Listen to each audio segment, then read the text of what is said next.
बड़वाह में सार्वजनिक वाचनालय की लीज निरस्त होने पर इसे अपने कब्जे में लिया। खरगोन कलेक्टर कर्मवीर शर्मा के आदेश पर नगरपालिका बड़वाह ने शुक्रवार को सार्वजनिक वाचनालय की लीज निरस्त होने पर इसे अपने कब्जे में लिया। इसके पहले नगरपालिका अमले ने सार्वजनिक वाचनालय में संचालित मेडिकल दुकान पर जेसीबी चलाकर उसे धराशायी कर दिया।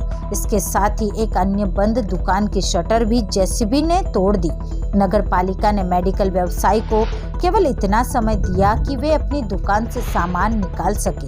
हालांकि नगरपालिका सीएमओ कुलदीप किशुक ने बताया कि 8 अगस्त को कलेक्टर कार्यालय से प्राप्त आदेश की एक प्रति दुकानदार को भी दी गई थी, लेकिन उन्होंने 22 अगस्त तक इसका प्रत्युत्तर नहीं दिया, जिसके बाद कार्रवाई की गई। इसके अलावा एक अन्य मेडिकल दुकान भी थी। इस कार्रवाई को लेकर दुकान संचालक ने अपनी दुकान की चाबी नगरपालिका को देकर कब्जा सौंप दिया था। इस कार्रवाई के दौरान तहसीलदार शिवराम कनासे, टीआई बलराम सिंह राठौड़, सीएमओ कुलदीप किशुक, स्वास्थ्य अधिकारी प्रकाश चित्ते सहित लगभग सभी नगरपालिका कर्मी, पुलिसकर्मी मौजूद थे। इस कार्रवाई को लेकर दोपहर करीब 3 बजे अचानक नगरपालिका का पूरा अमला मुख्य चौराहे पर पहुंचा। इसे देखकर आसपास के दुकानदार चौंक गए। इस दौरान जब नगरपालिका ने मेडिकल दुकान संचालक को दुकान खाली करने के निर्देश दिए, तब अफरा तफरी मच गई।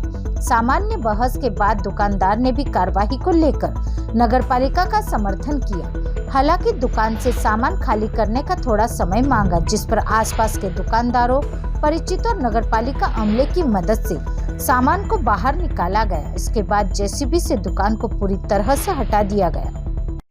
वर्षों पूर्व नगरपालिका स्वामित्व की जमीन 1901 जमीन 1953 और एक 1958 में 10 वर्ष की लीज पे दी गई थी। लीज का नवीनीकरण नहीं कराया गया। निकाय के कर्मचारियों से मिलके उस संबंध में भी जांच चल रही है और नामांतरण कर लिया गया। लीज का दुरुपयोग किया गया। लीज जिस शर्त के लिए दी गई थी, शर्तों का पालन नहीं किया गया। दूसरा, लीज धारक ने जमीन लेके दूसरे को किराए पे दी। सारे दस्तावेजों का अवलोकन करने के बाद विस्तृत प्रतिवेदन और परिषद के निर्णय 2022 के अनुसार लीज निरस्ती करेगा प्रस्ताव हुआ था, जो शासन को भेजा गया। शासन ने विस्तृत परीक्षण किया और उसके उपरांत शासन की ओर से अधिनियम 1961 की धारा 109 और 322 के अंतर्गत लीज निरस्त करा, नामांतरण निरस्त करा और 330 के सहित राज्य शासन को सूचना लेने और मुख्य नगरपालिका अधिकारी को अधिकृत किया कि वो कब्जा लें।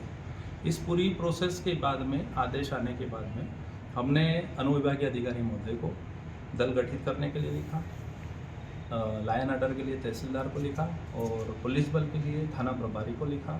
पूरा बल और पूरे दल के साथ सभी के नेतृत्व में शासकीय करोड़ों की ज़मीन पे कब्जा प्राप्त किया गया। उसे के पूर्व में चूँकि ये जो ऑर्डर था जिसमें लीज निरस्त होनी है और कब्जा लेना है, इस आदेश की प्रतिलिपि दोनों पार्टियों को प्रदान की गई थी। जहां से ऑर्डर हुआ, एक कॉपी हमें आई, एक कॉपी संबंधित को प्रदान की गई थी। उस कॉपी में से और उसके बाद निकाय द्वारा 8 अगस्त को उनको सूचना भी दी गई थी कि आप ये कब्जा सुपुर्द कर दें और निकाय को सुपुर्द करें। 8 अगस्त के बाद दिनांक 22 तारीख तक, कल तक उनके द्वारा इसमें कोई भी प्रत्युत्तर नहीं दिया गया। इसलिए 23 तारीख को, आज दिनांक को, हमने मौके पर जाकर कब्जा लिया। इसमें नहीं प्रचलित था, कहीं कोई न्यायालयीन प्रकरण नहीं था। जिला लेवल पे माननीय जिलाधीश महोदय को यहाँ से पत्र पूर्व में डाला गया था तत्कालिक सीएमओ के द्वारा लीज निरस्ती करने के लिए, और हाईकोर्ट के एडवोकेट से इस संबंध में ये राय ली गई थी कि क्या लीज निरस्त हो सकती है, और उसी के आधार पर पूरा प्रकरण वर्षों से चल रहा था। उसमें फाइनल डिसीजन 8 अगस्त को आया। 8 अगस्त को डिसीजन आने के बाद हमने संबंधित को 8 अगस्त को ही सूचना निकाय से कर दी थी, परंतु संबंधित द्वारा कोई प्रत्युत्तर नहीं देने पर हमने कार्रवाई करके कब्जा लिया। अगर पड़ोसी से उन्होंने जो राशि ली है उसके पूरे दस्तावेज अगर मेरे पास आएंगे तो निकाय सक्षम है। निकाय जो उसने शासन की भूमि पर किराया लिया है उसके विरुद्ध कार्रवाई। नगरपालिका की ज़मीन है, अब कमर्शियल ज़मीन है, नगरपालिका उसको पूरा डिसमेंटल करके आगामी कार्रवाई करेगी। सही, उसकी लीज खत्म नहीं हुई, पर उसके लीज निरस्त करने के लिए परिषद ने प्रस्ताव किया है। उसकी लीज अभी खत्म नहीं हुई है और उसका केस माननीय न्यायालय के समक्ष इंदौर हाईकोर्ट में प्रचलित है। बड़वाहा से विशाल कुमरावत की रिपोर्ट।